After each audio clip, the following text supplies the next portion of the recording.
Hello guys, this is Future Rich TV and welcome back to my channel. But if we'll start the devotion guys, I would like to shout out the following personal channel na napunta rito at nag-join sa devotion. Shout out to Megan Ortia Divine Villarin, Grace Magsayo, uh, Jules Magadya, Heart Monsalahan, Connie Vlog, Jens TV, Heavens of TV of Korea, SSC TV of Korea, Michael Aburita, Bonatoni Balmoria, Friends Shandong, Ben Lawrence Chong, Korean, Cindy Chris Saga, Goldilast, and Foreman's Work.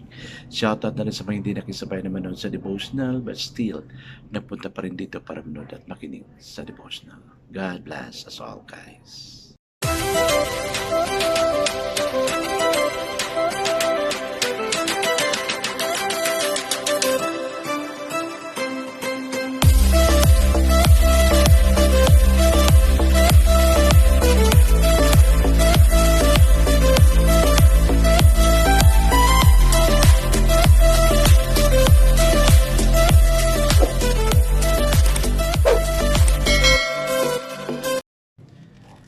Praise God, it's Friday and of course sa mga SDA natin ng mga kapatiran, makapag-rest na sila, no? Starting the sundown and of course tomorrow din. No? So it's also a rest for us, particularly to those who don't have work. So let's just enjoy a time together with our family.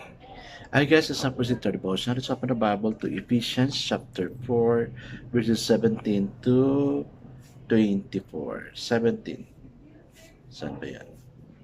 Ephesians chapter 4 verses 17 to 24. And still guys, I'm using the devotion study Bible because the words used is simplified to maintindihan talaga natin.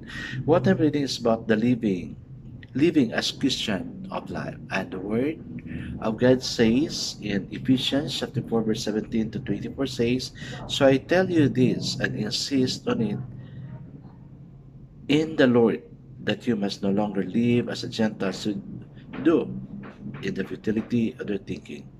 They're darkened in their understanding and separated from the life of God because of the ignorance that is in them due to the hardening of their hearts. Having lost all sensitivity, they have given themselves over to sensuality so as to indulge in every kind of impurity with a continual lust for more. You, however, did not come to know Christ that way.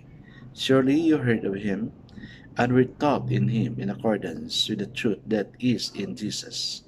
You were taught with regard to your former ways of life, to put off your old self, which is being corrupted by its deceitful desires, to be made new in the attitude of your minds, and to put on the new self, created to be like God into righteousness and holiness. Amen and amen. Hi guys, let's now pray. Yes, Father God, we're really struggling, oh Lord God, for our life here on earth, oh Lord God. We're many times tempted and we just butt into temptation sometimes or many times, oh Lord God. Forgive us, oh Lord God. Lord, renew our mind that we may focus unto you, that we may serve you fully, O Lord God. Lord, give us the heart of God also and the mind of God na makasenter talaga yung mga ginagawa namin. Especially that the smorgasbord of this world is really vague, O Lord God. Lord, I pray for your leading. Lead us, guide us, manifest in us. In Jesus' name we pray. Amen and amen.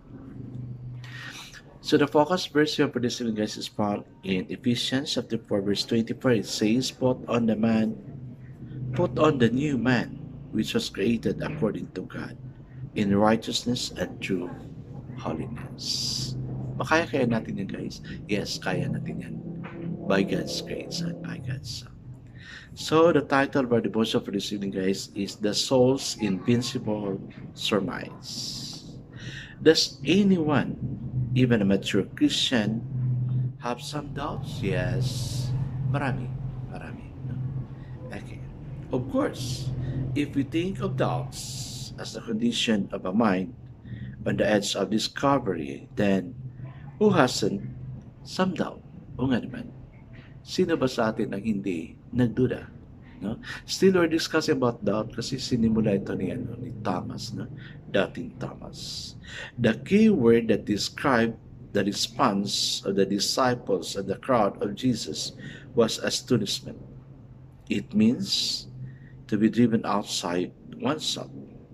A mature Christian is constantly astonished by how great the Lord is and share our own understanding and experience. Yes, no? Yung experience natin, hindi nakakalahati kay Lord yun. No? Well, grabe talaga yung experience ni Lord dito. No? He was beaten, mocked, insulted, and everything. No? Pinasakitan din siya. So, yung mga pains natin, hindi nagkalahati sa experience ni Lord. Okay, let's continue.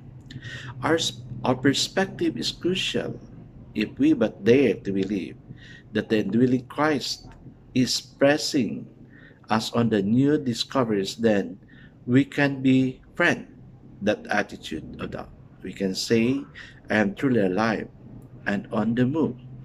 We'll have the George Santayana called the trust of souls invincible surmise. Amen and amen. Kasi nasanay tayo na ganyan, no? Because that's the world standard. But God's standard is different, guys, no? Kaya let's adapt what is godly and not of this world, especially at this time na parang hirap na tayong mamumuhay because of the experiences we have, the problems we're encountering. Kaya guys, let's move on. Let's give up our mind to God. Let's not doubt about God's existence, but instead, let's trust God for everything.